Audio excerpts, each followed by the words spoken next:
What's good? Welcome back to the channel, guys. In today's video, going to be talking about the best option if you're not using your warden ability to get the blimp deep into the base and pick up the most value possible. Three current options that I see going around a lot is 3 balloons, 4 rocket loons, and a lava hound. We're going to show attack for each one and tell you which one is my favorite in the video today. Let's get right into the action.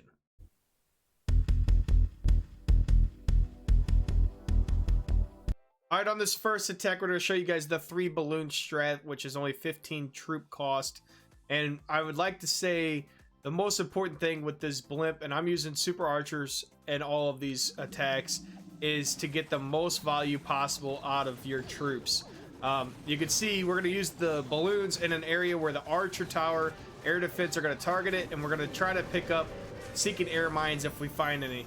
And we're going to get the blimp exactly where I wanted to land it, right on top of this ricochet tower. I'm going to pull the CC, be able to target the Eagle Artillery, be able to target the monolith, take down an Inferno tower as well. So we're going to pick up a lot of value right off the bat in this attack, which is going to really set us up for the long run and be able to triple this base.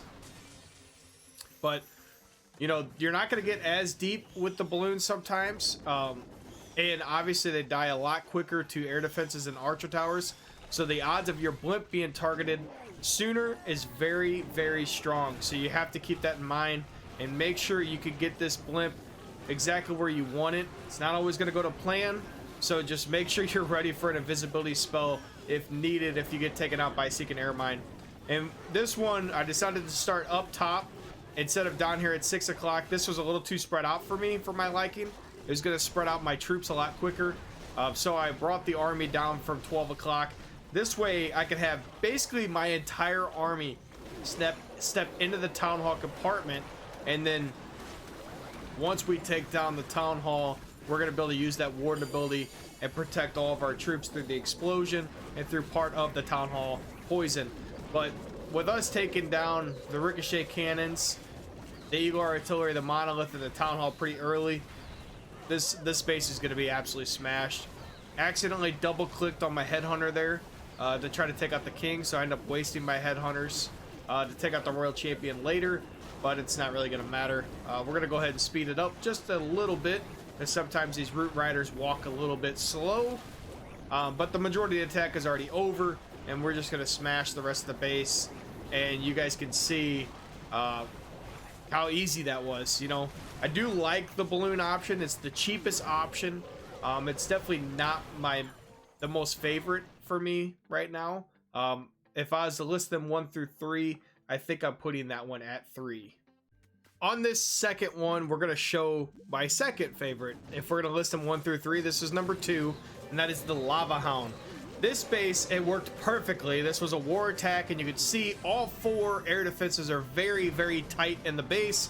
I was like, well, shoot, you're basically begging for me to use a Lava Hound to get my blimp really close to the town hall and pick up a lot of value. So that is what we're gonna do.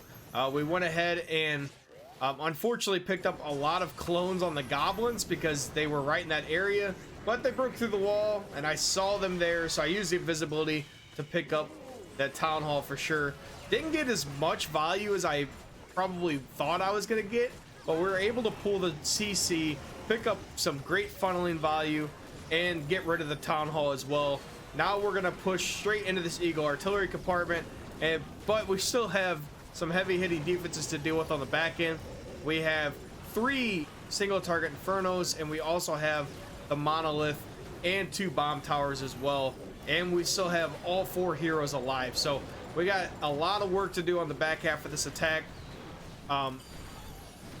We end up using the RC ability a little early, and then as that single target Inferno starts to really charge up, we use the warden ability so that we can try to get through a couple of those through the warden ability.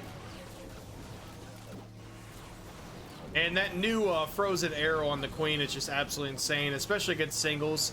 They don't charge up nearly as fast. Really good against the ricochet cannon too. I mean, I haven't found a bad thing about it. I mean, you can see we're going to use it against the monolith. I go ahead and pop my ability a little early just so I can try to get through the monolith and a couple other of these defenses as well. Still got the king ability. I do end up losing a lot of my troops. As I said, we had a lot of big defenses to get through.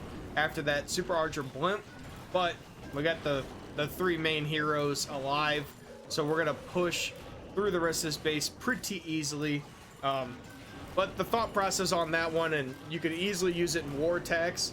You know, when you see those air defenses super close and inside the base, you could get the blimps there a lot quicker. Lava Hounds have a ton of health, and they're going to take multiple Seeking Air Bombs on the way, and they're going to make it to that core of the base.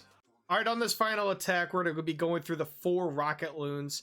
And the reason why I chose this attack is because the Rocket Loons were able to push very quickly into the base and cause that air sweeper to go off and allow my blimp to get where I needed the blimp to be. You're going to see the value we pick up. We're going to get both air sweepers. Not going to have to worry about those for the healers. We're going to pick up the Eagle Artillery. We're going to pick up all 3 Infernos. We're going to pick up the Ricochet Cannons. And then we're also going to pull the CC. So we pick up an incredible amount of value. Now, you notice the air defenses are very spread out on this one, so you're not going to be able to use the Lava Hound to get you that far.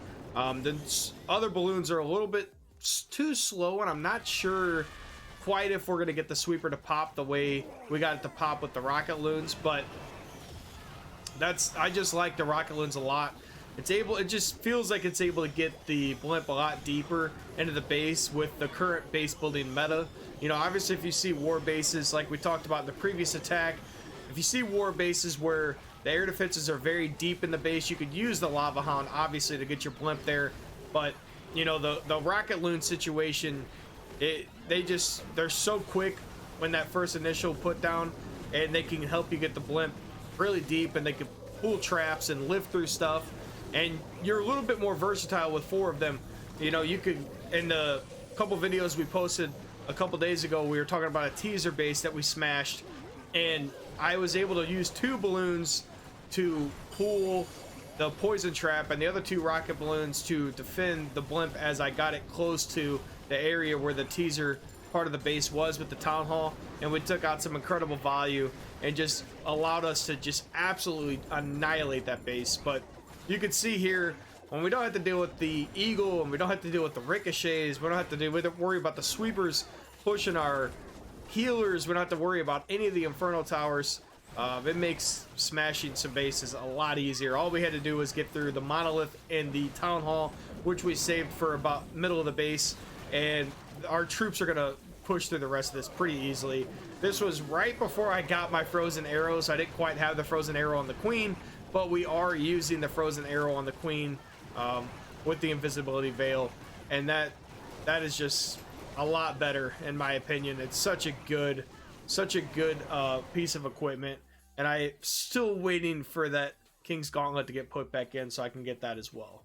Alright guys, that's going to do it for today's video. Hope you guys enjoyed the content. As always, thank you for stopping by and supporting the channel. Had a lot of fun making this video. Hope you guys enjoy it, and it helps you guys understand the options that you have and what can help you be more successful, especially in war attacks.